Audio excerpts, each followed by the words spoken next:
Welcome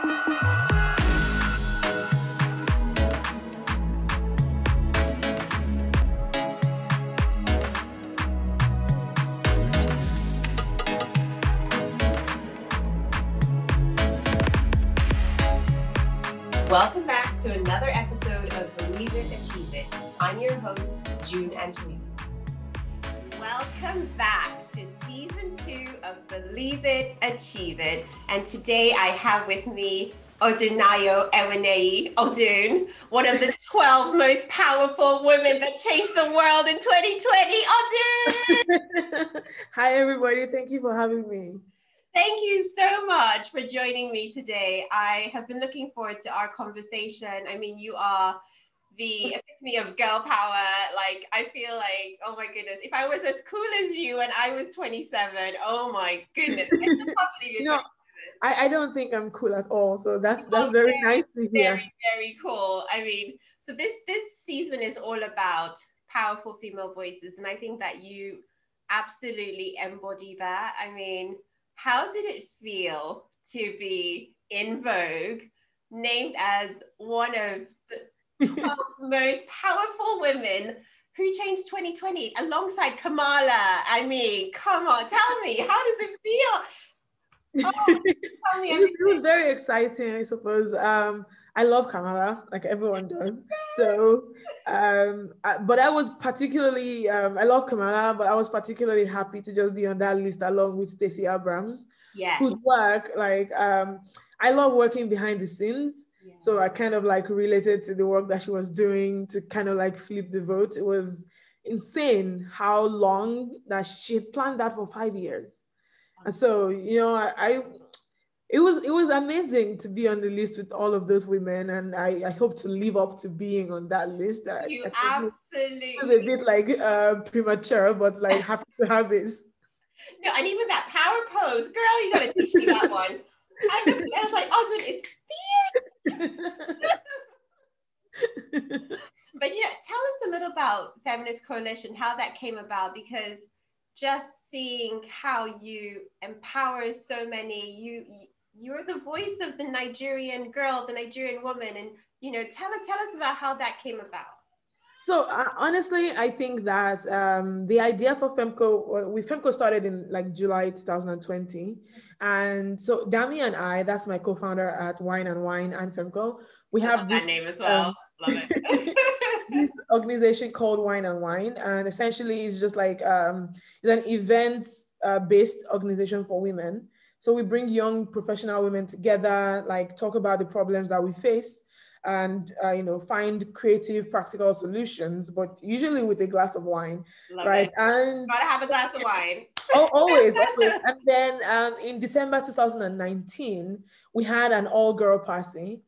But before the party, we had this panel. And off of that panel, people kept saying, you know, Wine and Wine is great, but we think that we need something a bit more structured for women. Yeah. And, you know, Dami and I talked about it for 6 months because we were kind of like, should we be getting into even more work? But eventually, you know, in July, we were like, you know what, let's do it. And so we invited 11 other women that we had like come across, you know, from work, social media, people who had been using their voice. Yeah. And we said, okay, we need to come together and then we need to kind of start to do things for the Nigerian woman. And we said, you know, we will be based on 3 pillars: women's rights and safety, financial literacy, and legislative representation for the Nigerian woman. And, you know, we were going back and forth until October kind of came. And the movement started. And then kind of like I predicted, I always used to say that whenever there's like a shift in normalcy, there's war or there's fast, the woman or the child always loses. We always like get the like shorter end of the stick. And literally on October 9th in the afternoon, the protest had barely started and a woman was shot at close range in the mouth.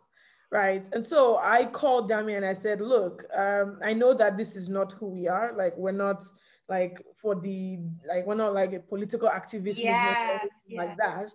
But if we don't kind of step in and try to provide some structure, that I think that women will lose again.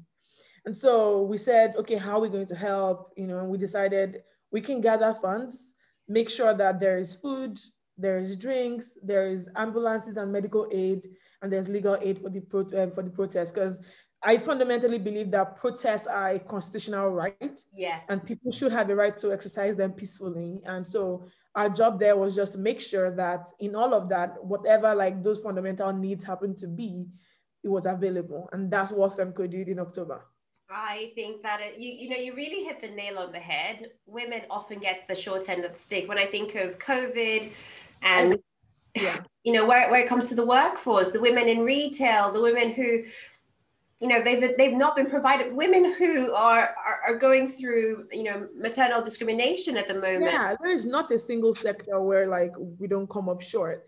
And that represents a big problem. I just felt like, look, there will be harassment, there will be all those things. And, they can, if not totally eradicated, they can be really, really reduced to a minimum, right? If you have like security, if you have food, people who are hungry, like do like irrational shit. So true. Mm-hmm. Oh yeah. I mean, this is the reality. And how do you prevent that from happening? By putting some structure in place.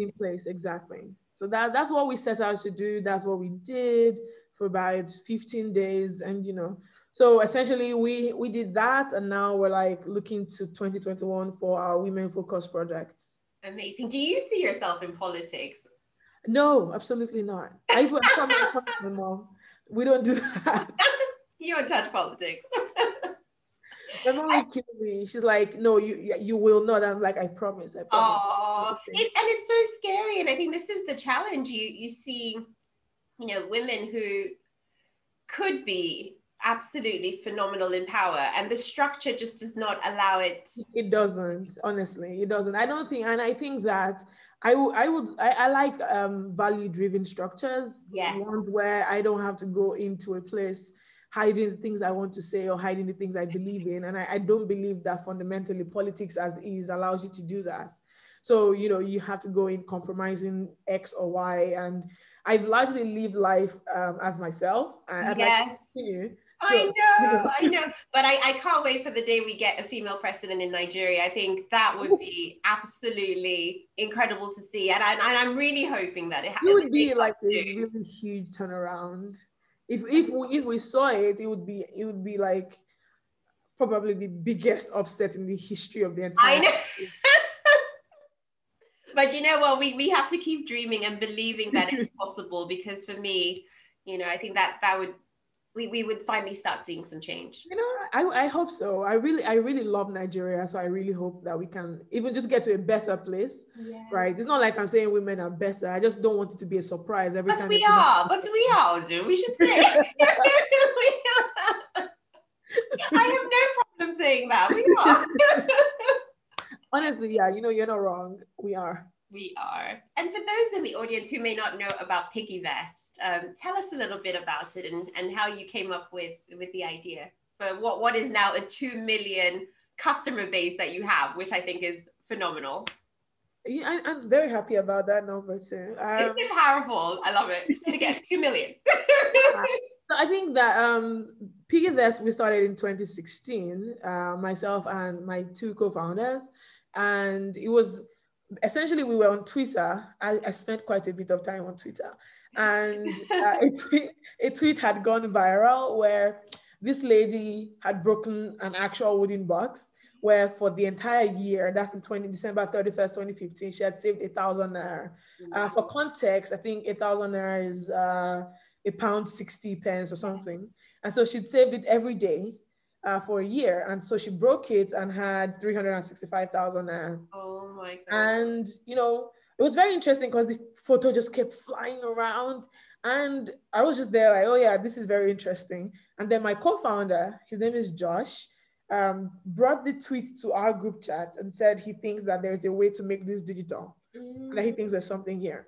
And, I'm like, explain how. And that's so we went all back and forth. Very important to note though, that my team is a very experimental team. There's not much that we wouldn't like build to test. So we build to test much like we would any other idea. And 2 weeks after, we had an MVP that we pushed into the market. And that's how Piggy Bank, as it was called then, was born. And how did the name change to Piggyvest? Because I love that. Well, we kind of operated as Piggy Bank for 2.5 years or 3.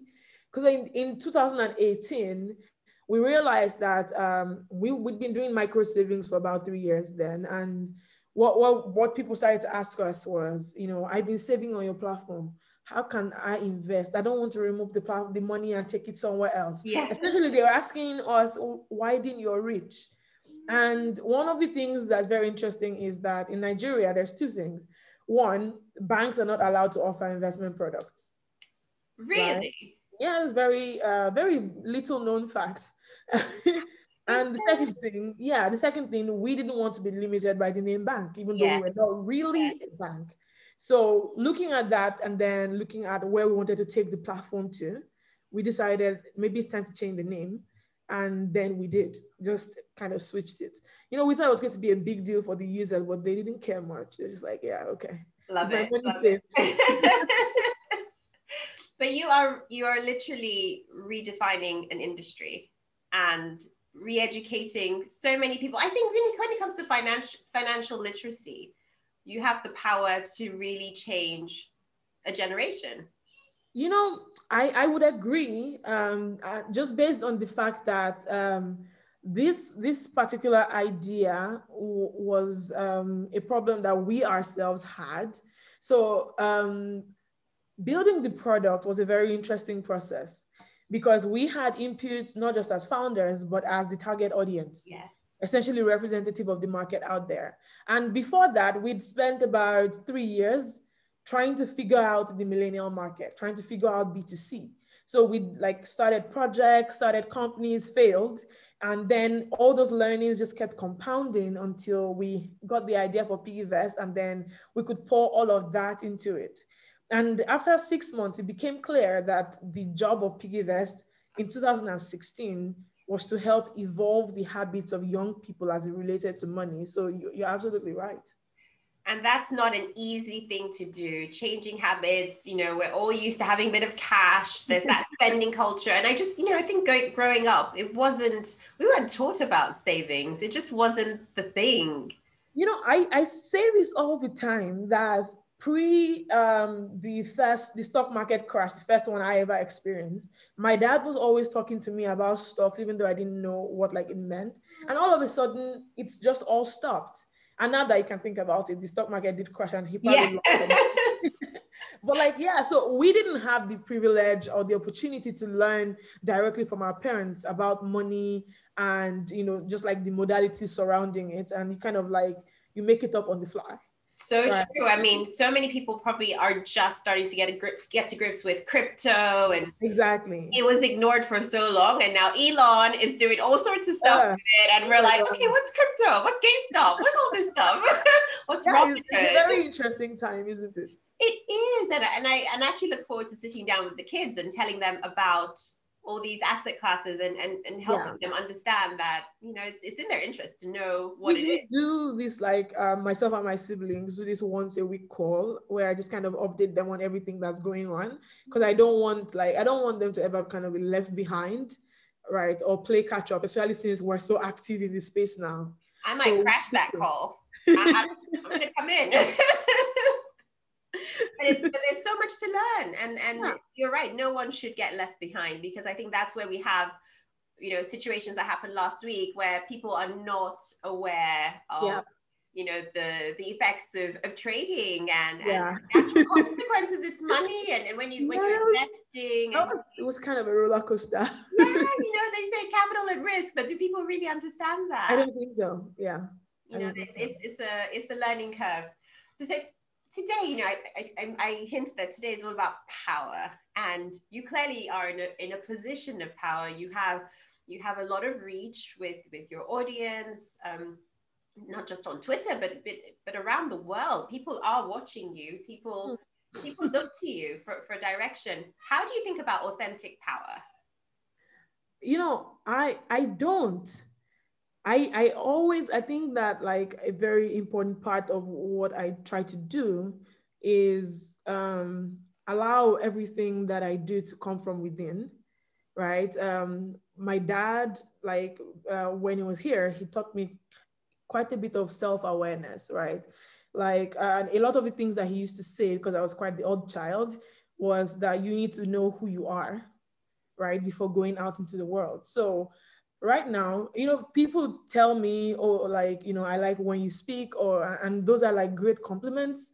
But at the end of the day, they don't form like the fabric of my being, so to speak, right? And they shouldn't, because compliments, they come, they go. One day you make a mistake and it could all go away. So I think that power comes from within. And the only power that's authentic is probably the one that resides within you. And that's what you're allowed to project. So I think that Odunayo is just Odunayo. I try to not let, there's the awards, there's the attention, there's the reach, there's the audience. But every day you kind of have to find the inner person, the inner real person, Yes. and that requires like lots of anchors, your family, your friends, the things that the people that really care about you, who keep you grounded. Like my mom doesn't care who I am in the world. Like, okay, shut up. Like I was telling people, like, after we had the Bloomberg 50 list, which was I thought that was a big deal. It is a big deal. I was telling my mom, and I'm like, Mommy, I made the Bloomberg 50. And she's like, what's the Bloomberg 50? And then I tried to explain it to her. She was like, oh no, please be washing the plates as you explain. And it was insane, because I'm like, Twitter is making a lot of noise about it. She's like, yeah, it doesn't matter. Honestly, and I had to do the dishes and explain. And she didn't care. Love it. There's nothing like family to keep you grounded. Exactly. It's so important. Those are important moments to me. And so that's kind of how, like, I think about authentic power, in that whatever like the world is giving you is temporary. Yeah. Whatever you've given yourself, like the thing that resides inside of you, is permanent. So a lot of time, you outwardly project all of these things, but inside is usually the battle to find, who am I in all of this, right? And so every once in a while, you have to kind of introspect to figure out, this is who I am, and this is who like I'm comfortable with. And that's why I'm like able to answer any question with I don't know, because I love that. And not enough people do that, because there is that pressure. And it's weird, because I feel it sometimes. People expect me to know, because my title is VC, they think I know everything. I don't know. Yeah, and I always tell people, I don't know, but we can research it together. Yes. Because I can't. Yeah. Yes. So I think those things are really, really key. Self-awareness, and just like general. I think that I really have a lot to thank my family for in that regard. They really don't care, honestly. Love it. Like humility, I feel like, I don't know if it's an African thing, and I say this too, I've been working with my coach on this, and I say, like, humility has really been drummed into us as Africans as well. I feel like that thing of respect, and you're not boasting. And I went to Catholic school, I was in Lagoon. Same, I was in Louisville, and like, Jesus is in the room and all of that. You don't boast. You don't say anything. And I struggle to celebrate. And she's like, my coach was always like, you need to learn to celebrate your gift. Yeah, she's right. But it's tough, and a lot of people find it tough. And how do you navigate that? I think that you find a balance, right? And for me, it was a struggle, right? I was growing up, and I was always top of my class, but I had friends who didn't do as well. And it used to be kind of a tough time to kind of like talk about my wins without like it feeling like, but I talked it through with my dad, and he's like, as long as they feel supported, right? And so now I will unapologetically talk about my wins on Twitter. Like I put everything out there, and it's just because, again, I want women, I think it's important like that representation is like fostered, right? Yes. And when I was coming up, there wasn't a lot of women who were winning in that way. True. So I'm not celebrating just for me, even though a big part is for me to say, oh, in this very moment, this happened to me, this is a good thing. And also for any random like lady who's looking at my timeline or just looking through Twitter to see this happening and like, oh, this person looks like me. I can probably do this too. So celebrating wins, I think, is twofold in that way. And again, if you don't, the problem with people the problem with like celebrating is you tend to dwell on it too much. If you just do it in the moment, enjoy it, and the next morning you're back up again. Yes, back to the work. Exactly. Absolutely. That's kind of how I navigate it. You know, it's tricky. Try to find the balance, but you know, at the end of the day, I think it's good. Especially for women. I want us to be loud about it. Like yes. Oh my goodness. Which is why, you know, I absolutely love Tiwa, confident and killing it. And I'm just like, okay, exactly. I need to take a leaf out of her. We had that clubhouse discussion. We had a clubhouse host together. We talked about women and audacity, myself, Dami, and Tiwa. And it was a really interesting session where we're telling women that sometimes when you're negotiating, your business is to drop your price and wait for them. Like, stop feeling bad and things like that. I think that, like, as a gender, we also find it difficult to navigate these these unspoken minefields that have been placed in our way and things like that. So be loud, win, but also find a balance, you know. Yes, absolutely. And not feel like we have to shrink ourselves to please anyone and make them feel better, because that's not. And tell me about your Twitter name. I think that is, you know, it's really interesting. I looked at it and I thought, okay, I want to ask her about it. Have you felt at any point a need to turn up a certain way? And just tell me how it came about. Well, no, I have felt pressure to turn up a certain way, but I just didn't answer them. Like, we've met, you've seen me, I'm always dressed in a t-shirt, a pair of jeans and sneakers. And that's like my 0.0. I'm very comfortable and I like to be comfortable. Earlier when we started, people were always like, no, you have to dress corporately or no one will take you seriously. And, you know, I was like, I think they will. Because like when I open my mouth to speak, I hope you can hear the quality, and then it becomes less about what I wear. So I tend to do exactly as I like please in that, like, my comfort zone. Love it. It's like, take it or leave it.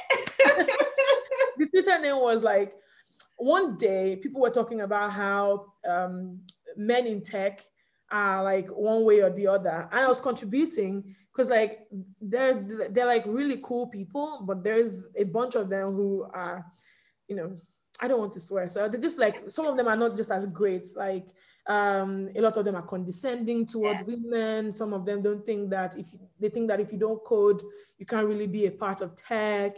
And, you know, I'm a lot of those things. I did study computer engineering, but I haven't like written a line of code in like 5 years. And so I'm like, everybody can be a tech bro. And it was kind of a way to say, you know what, whether I like it or not, I'm one of you. I love it. I don't code, you know, I don't try to dress this way or that way, but like, I'm a tech bro. And so that name has been there for a while. I love it. It really caught my eye. And I think, you know, even, you know, every time I turn up in a boardroom and I'm the only woman, I'm like, goodness, I am going to own my femininity. Yeah. And initially I was like, do I wear black, or do I have to like shrink and just merge into what they're wearing? I'm like, no, I'm going to turn up in my pink. Yeah. And I think that it's very important that we have like both sides of the divide, because, you know, people will say, you know, like, you are a serious tech bro because you wear t-shirts. You are not a serious tech bro because you like dresses or you like makeup. And it's very key that like people understand that there isn't like one way to be a woman, or one way to be a woman in tech, or one way to be anything, right? We all exist across a spectrum, right? So like a woman who loves to make her hair and do like makeup isn't any less of a woman or any less worthy to be in tech than a woman who loves to wear t-shirts. And so I think that those are really key points that they didn't get, and that was how the name kind of came about. Love it. And I keep it there. I love it. And tell me a little bit more about how you handle that sort of doubt that people try and project onto you. Do you have any examples you can give of, you know, and how you navigated that? There was a time, this was actually in Germany. We were a group of like Nigerian founders who went to Germany. We were attending a pitch session, and I was going to pitch, and there was a white man beside me, presumably a VC. And then he asked me, oh, I love your hair. And then I'm like, thank you. I was on braid like this. And then he said, is your startup about it? And I was just like, That's very interesting. Yeah. Actually And said then, that. yeah, he actually said that. And then I went up and I pitched the fintech startup, obviously. And then I came down, was like talking to other VCs, not him. And then another person came up and said that he asked me, so why aren't you wearing heels like the other women? Because I was wearing sneakers. And I'm like, I don't Wow. know, probably because I'm comfortable in these. Yes. And so it's things like that. You're just wondering, like, do you think every woman who wants to collect money from you has to be wearing heels?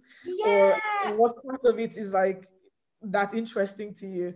Oh. And so, you see things like that. And then there was this weird time where I went to an event to speak, and an acquaintance, not a friend really, an acquaintance came, and I extended my hand for a handshake, and he took a hug and then kissed my forehead, and I was frozen like in Are like, you for real?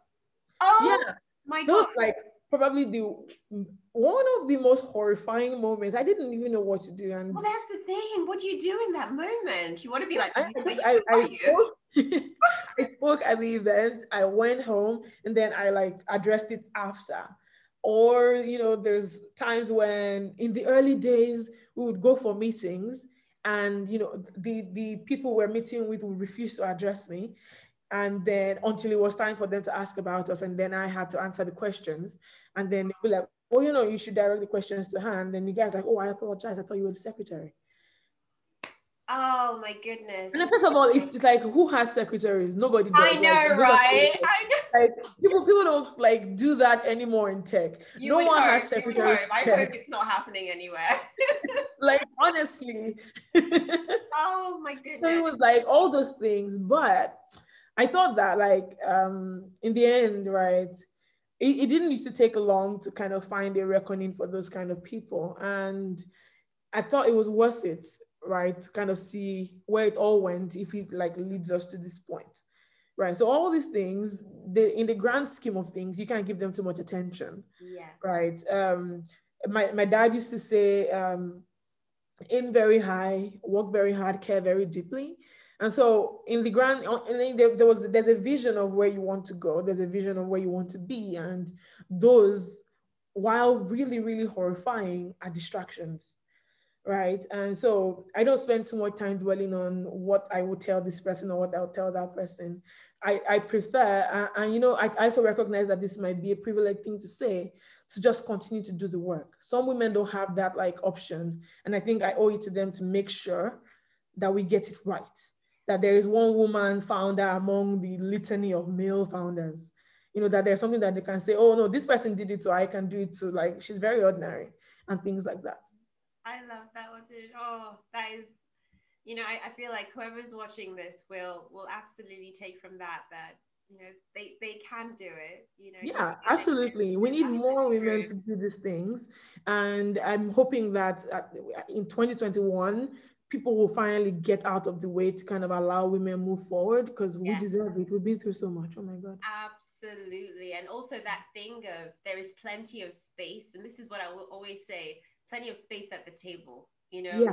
How some people, there's this fear that if they've got the power, they can't share it. I think there's plenty of power. The cake will keep growing. It's also this conditioning, right? Because like they will make space for one woman and then all of us have to fight for that. Yes, there's plenty space. So I want people to take up space and really own that, they have absolutely every right to be a part of that conversation. Yes, absolutely. Very, very true. How do you think about failure though? You talked earlier about starting companies and some didn't go as planned. How do you navigate that? Oh, failure is very familiar. I think that I kind of like allow it, if it's happening, it's happening. Right. Between 2013 and 2017, we had 4 failed startups, 1 failed project. And I personally have several failed projects outside of the startup. So, I think that like feeling sad about something failing is absolutely deserved. It's an emotion that you should allow yourself to feel. Right. The only thing I would say, as everything else, is don't dwell on it. Right. So how the process for me is, oh, this is coming. Oh, okay, I'm going to get ready now. Sometimes you fail at getting ready, sometimes you succeed, but the failure is coming anyway. It will happen, right? We will realize, like, we had a startup, for instance, called 500 Dishes. And the plan was for it to deliver bulk food to people who ordered it from like chefs that were listed on the platform. And for 9 months, it was a great startup. And then all of a sudden, the numbers started to drop until we realized, look, this isn't going to survive the year. And so the problem was coming to terms with it's time to shut it down, right? And we extended it for as long as we could, but it was coming. And so whether we were ready or not, it was going to happen. And so when the day finally came, the website went offline, and you kind of work through it. What happened here? What could I have done better? Is it my fault?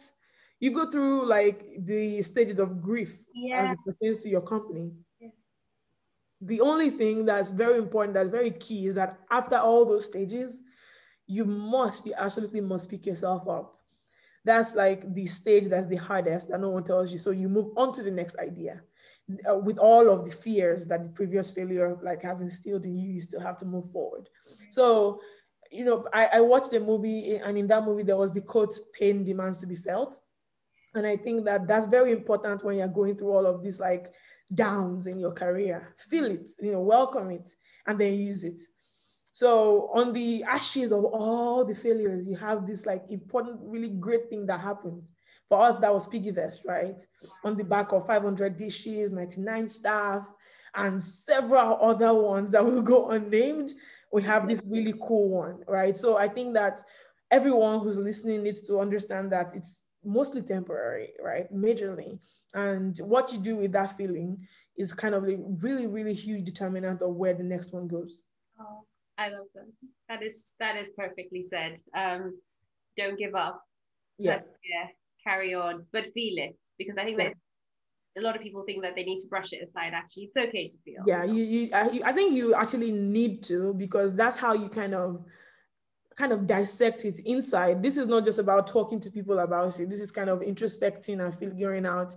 First of all, I think more people need to separate their businesses from their person. The business failed, not you. Yeah.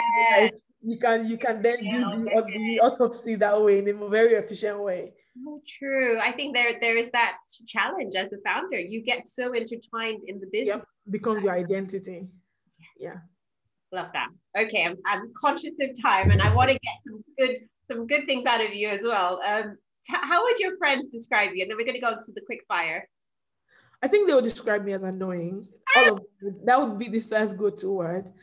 I'm like annoying, and then like really funny as maybe the secondary thing, but mostly annoying. I ask way too many questions, and and that annoys them, but they all love it. And then I make a lot of jokes as well, so not really a serious person. You sound like me. I was the class clown. I was like, I don't take myself too seriously. And and they don't take me seriously either, so that's nice. Yay, ignoring me. So very quickly, what is your favorite food? Shawarma. The one made in Nigeria. Oh my God. Al-Basha? No. Where? The ones like on the street where you can just pop in and buy it and go home. Okay. They're really good, and they come with like sausages, and like they really butchered what a real shawarma is. I love shawarma. Yeah. I love shawarma. Good one. Favorite outfit? I think you've hinted at it. A really nice graphic t-shirt. This time I think it's Rick and Morty. Like jeans and like some really cool sneakers. Yeah. I mean like the Nike Fizz. So, yeah. Comfort first. Love it. Favorite book? My favorite book is, unfortunately, Bad Blood. It's about Elizabeth Holmes. It's an incredible story. It's insane. Check it out. And what have you watched lately that you loved? Well, I watch all the old TV shows again. So Superstore, Big Bang Theory, Parks and Recreation, and The Office. Everyone should go watch them again. Okay, all the shows that my husband's been telling me to watch. Okay, better watch them. And what advice would you give to women who are struggling with stepping into their power? Well, I will say that just do it. Power is taken, it's not given. And so if you're struggling with it, the first thing to understand is you need to just take it, right? The first step is always the hardest, so just take it. I was very lucky to have a great support system in my dad and my mom who would just say, so what are you going to do about it? So that's what I always ask women. So what are you going to do about it? Yeah. Love it. And where can people find you? Twitter. Yeah, my handle is just at Odun Eweniyi. I'm not very serious on Twitter. My Twitter is full of memes and gifs. So if you come there expecting like super smart things, wrong place. Well, you're keeping it 100, and you've got a clubhouse room that you run. Yeah. Yeah. The clubhouse handle is also the same at Odun Eweniyi, and once in a while we host these rooms. I suppose Instagram is Odun_Eweniyi, but there's nothing there on Instagram. Odun, it has been an absolute pleasure. You have inspired me. I feel ready to take on the world. And you know what? Thank you so much. It's been a real delight. And I can't wait to see you as the next president. Hey. Of where? Of a club, yes. Thank you so much for joining us. Thank you so much. Thank you very much. Bye. Bye. Have a good night.